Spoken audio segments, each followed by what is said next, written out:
Welcome to Delta Wave History, your sanctuary for functional, historical boredom. Our focus will remain on the historical, methodical, numerical, and the procedural, allowing your mind to unwind and drift on a current of historical detail. Please adjust your volume for a consistent, even tone. We aim for a predictable vocal rhythm, devoid of sudden shifts in pitch or intensity, designed to facilitate a state of tranquil observation and sleep, if you wish. Tonight, we delve into the meticulous mechanics of medieval agriculture, a system that fundamentally reshaped European landscapes and supported populations for centuries. We will examine the operational efficiencies and ecological impact of the three-field system, focusing on its structured rotation, the necessity of fallow ground, and its intricate relationship with soil nitrogen levels. Prepare for an in-depth, data-driven journey into the past. Before the widespread adoption of the three-field system, agricultural practices across much of Europe primarily utilized a two-field rotation. This method involved the cultivation of approximately 50% of arable land each year, leaving the remaining 50% fallow. The objective was a rudimentary form of soil recovery, allowing the dormant section to regain some vitality. Typical yields for wheat under this system often ranged between 500 to 700 kilograms per hectare, with barley slightly higher at 600 to 800 kilograms per hectare. This inherent inefficiency led to significant operational bottlenecks, limiting food production and maintaining relatively small, scattered settlements. The two-field system, while straightforward, presented inherent challenges. Constant cultivation of the active field led to rapid depletion of essential soil nutrients, especially nitrogen, phosphorus, and potassium. After a single growing season, a typical wheat crop could remove approximately 20 to 30 kilograms of nitrogen, 8 to 12 kilograms of phosphorus, and 15 to 25 kilograms of potassium per hectare. The fallow period, usually one full year, was often insufficient for complete soil regeneration through natural processes alone, resulting in progressively declining yields over multiple cycles. Around the 8th to 9th century, particularly in Northern Europe, an innovation began to emerge: the three-field system. This system divided arable land into three distinct sections, rotating crops over a 3-year cycle. This strategic adjustment significantly reduced the proportion of fallow land from 50% to approximately 33.3% in any given year. The operational shift aimed to optimize land use, increase agricultural output, and enhance the overall resilience of the farming community. The three fields were typically managed as follows. One field was dedicated to winter-sown crops, primarily wheat or rye.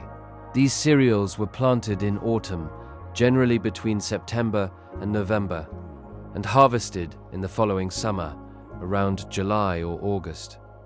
Wheat, a primary staple, might occupy between 60 to 70% of this winter field. Rye, known for its hardiness, would often comprise the remaining 30 to 40%, particularly in colder, wetter regions. The second field was allocated for spring-sown crops. These typically included barley, oats, and vital leguminous plants such as peas, beans, and lentils. Planting occurred in spring, between March and May, with harvests taking place later in the summer, often from August to September. Barley and oats might constitute 50 to 60% of this field's area, serving as both human food and animal fodder. Legumes, occupying 40 to 50%, played a crucial, multifaceted role beyond mere nutrition. The third field, critically, was left fallow.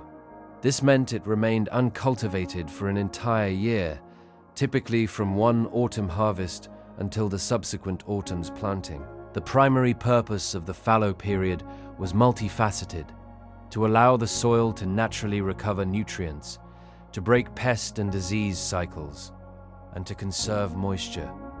During its fallow year, the land was not entirely dormant.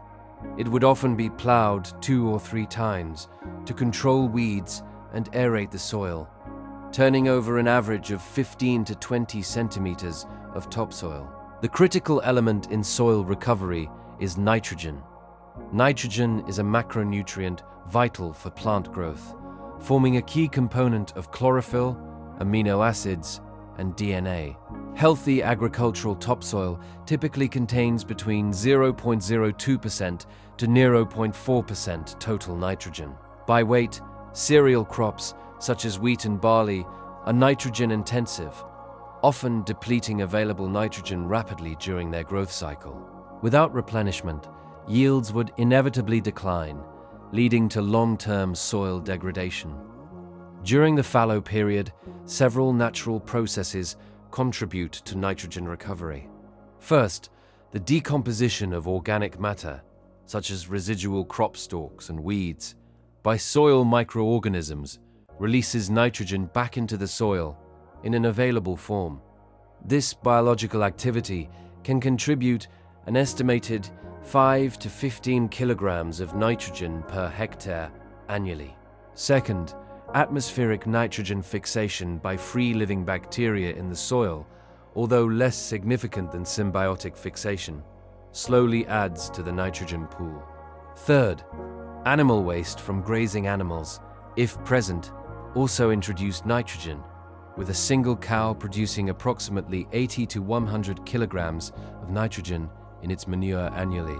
A revolutionary aspect of the 3-field system was the deliberate inclusion of legumes in the spring crop rotation. Plants like peas, beans, and lentils have a unique symbiotic relationship with rhizobia bacteria, which reside in nodules on their roots.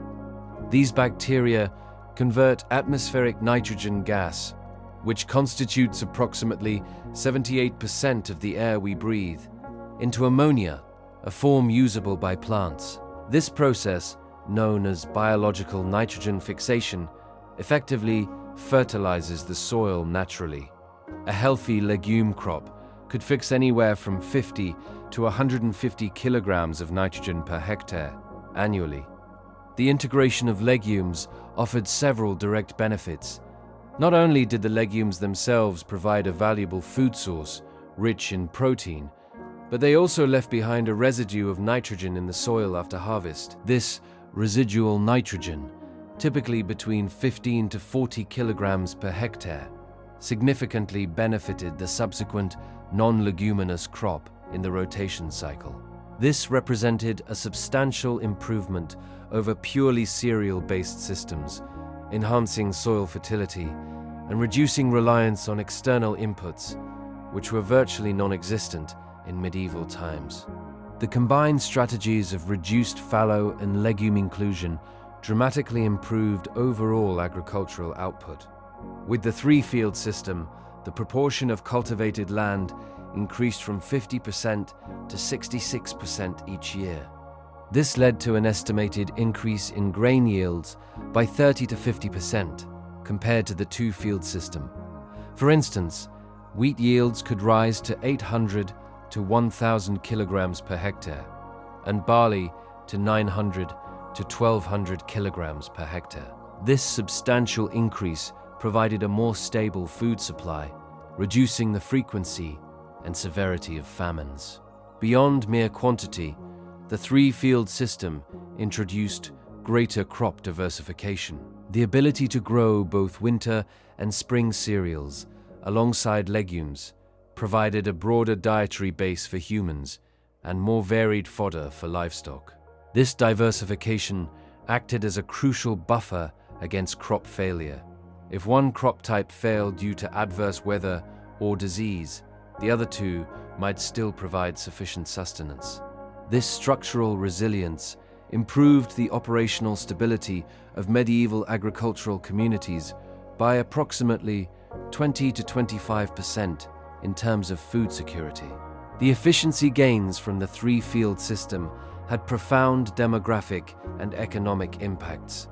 Greater food security supported population growth, with European population estimates rising from approximately 35 million in 1000 AD to 80 million by 1300 AD. This system also freed up labor from direct agricultural production. While farming remained the primary occupation, the increased output meant that a smaller proportion of the population was needed to produce sufficient food, allowing for the diversification of crafts and trades in burgeoning towns and cities. Despite its numerous advantages, the medieval three-field system still faced considerable limitations. It remained highly dependent on favorable weather conditions. A severe drought or excessive rainfall could still lead to widespread crop failure, despite the system's inherent resilience. Average annual rainfall variations of 150 to 200 millimeters could significantly impact yields. Furthermore, pest infestations, such as locust swarms or rodent plagues, could devastate crops across entire regions. Crop diseases, such as rusts and blights, were also perennial threats.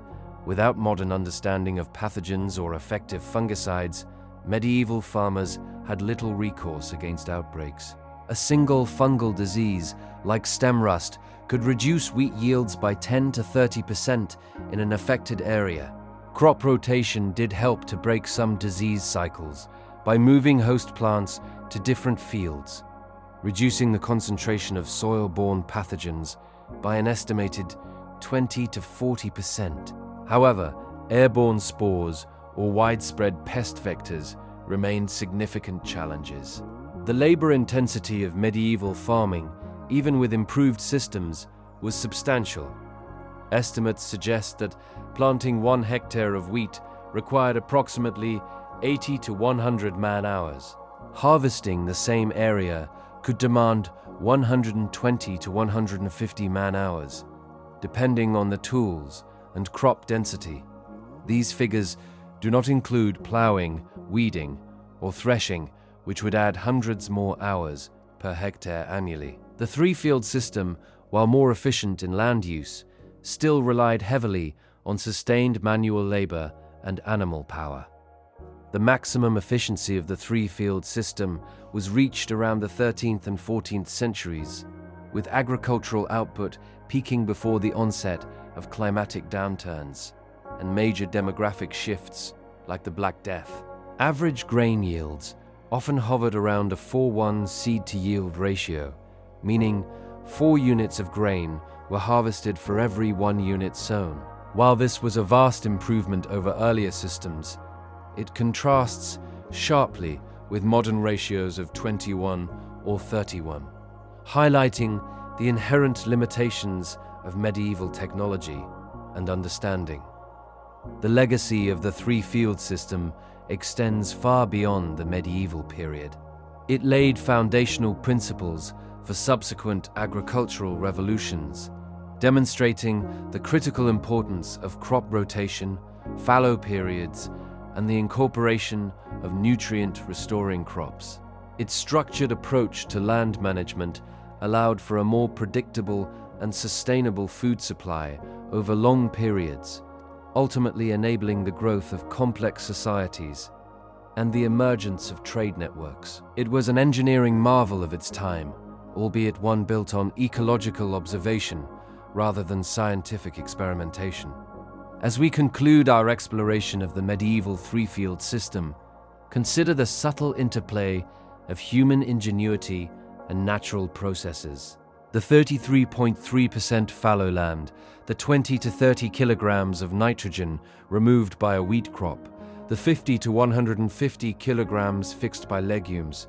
The cycle continues, season after season, year after year. Discover more history by clicking on the next video. We're eager to share more with you. You can't go wrong. All our videos are deeply detailed, dull while fascinating, and distinctly sleep-inducing.